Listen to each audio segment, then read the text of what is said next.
Tirthalion, your YouTube psychic. Card of the day. Readings. Unboxings. Your daily source for things arcane. Hey everyone, and welcome to the next few videos, I should say. So what we're going to be doing now is we're going to just jump right into one of the most infamous serial killers in history. So, just as a warning, I do need to let you know that we will be discussing some very heavy topics. So consider this your warning. We are going to be talking about serial killers, murder, death, probably showing some pretty disturbing pictures. So if this is something that you cannot handle, you may want to skip the next week or so. If not, enjoy the videos. In the mid-19th century, Britain experienced an influx of Irish immigrants who swelled the populations of major cities, including the East End of London.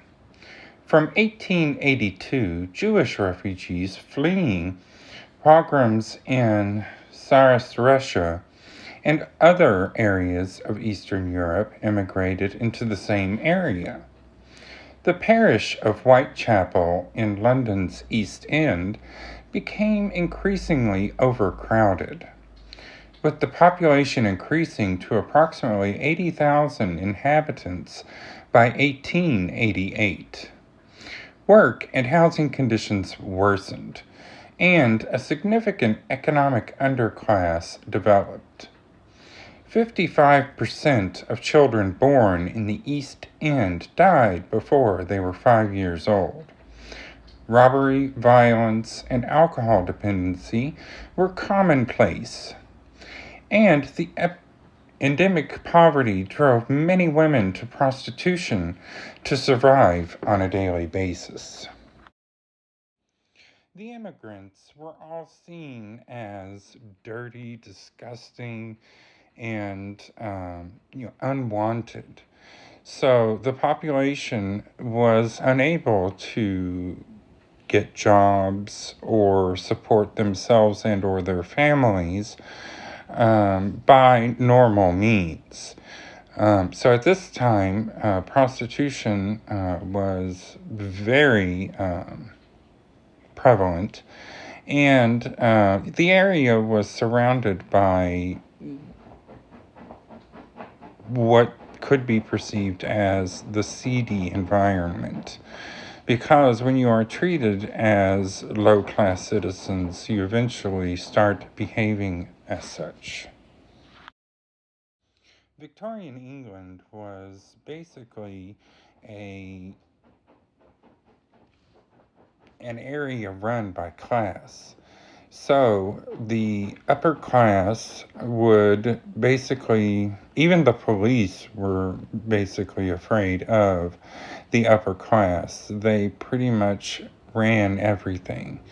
That's why in this case, a lot of people think that Jack was an upperclassman because he only did his murders on the weekends, which means he was busy Monday through Friday. And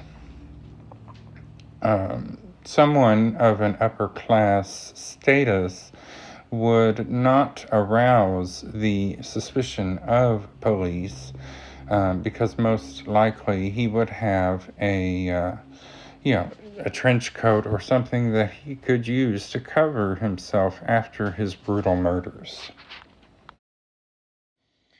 In October 1888, London's Metropolitan Police Service estimated that there were 62 brothels and 1,200 women working as prostitutes in Whitechapel, with approximately 8,500 people residing in the 233 common lodging houses within Whitechapel every night, with the nightly price for a single bed being 4p, and the cost of sleeping upon a lean-to or hangover rope stretched across the dormitory being 2 pence per person. The economic problems in Whitechapel were accompanied by a steady rise in social tensions.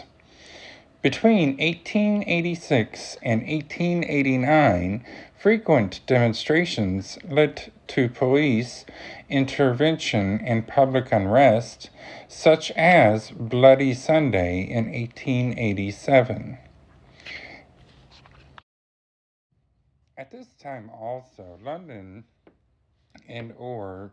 cities were pretty much disgusting because they ran their, for the lack of a better term, sewage.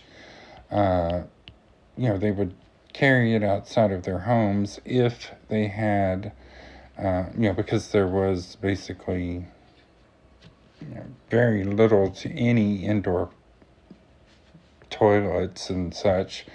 So they would bring their chamber pots outside, dump them into the streets. It was just gross. And the cities, in the country, you had like an outhouse. It would be far away from your home. In the cities, your house is pretty much right there on the street. You're dumping your bile right there on the street. It's just nasty. Anti-Semitism, crime, nativism, racism, social disturbance, and severe deprivation influenced public perceptions that Whitechapel was a notorious den of immorality. Such perceptions were strengthened in the autumn of 1888 when the series of vicious and grotesque murders attributed to Jack the Ripper received unprecedented coverage in the media. At this time, the immigrants that moved to the East End of London, the ones who were having to live as prostitutes, they were being sought out by the men for their bodies. The women did not give a damn about them because, their husbands were running around and sleeping with them. And the police didn't really care. So it was not uncommon then to find dead prostitutes everywhere. Jack was a little different because of the gruesome and vicious assaults that transpired upon these poor women. And when it comes to Jack the Ripper, he nobody knows exactly how many kills that he has under his belt. But there are a few that are known as the canonical five, or, the canon. What this means is that these are the murders that are directly attributed to the serial killer themselves. Now, you'll hear me reference Jack the Ripper as he, him, just because of the name Jack. However, here recently, a lot of people have been suggesting that Jack could have been a woman. Not too far off for me. I could perceive Jack as being Jacqueline, or as one article that I have read was Jill the Ripper. So what we're going to be doing is this week we are going to look into Jack the Ripper. The next video we will do will be on the canonical five. That will be the 5 known victims of the Ripper. We will talk about the ladies, their injuries. As far as I know, and as far as history knows, Jack did not have any living victims. They're all dead. Well, of course they are now, but if Jack attacked them, they were murdered. They did not make it. If this is something that is interesting you, do subscribe to my channel. Don't forget to click the bell icon so that you are notified when the next video goes up. And like I said before, the next video this week will be the canonical 5, the 5 ladies that are known to be victims of Jack or Jill the Ripper. Thank you very much for watching today's video, and have a great day. Thanks for watching today's video. Don't forget to subscribe to my content and like this video. Want more? Feel free to order your own personal reading at www.tirthalion.com. That's tirthalion.com. Don't forget to click the bell icon so that you're notified every time I upload a video.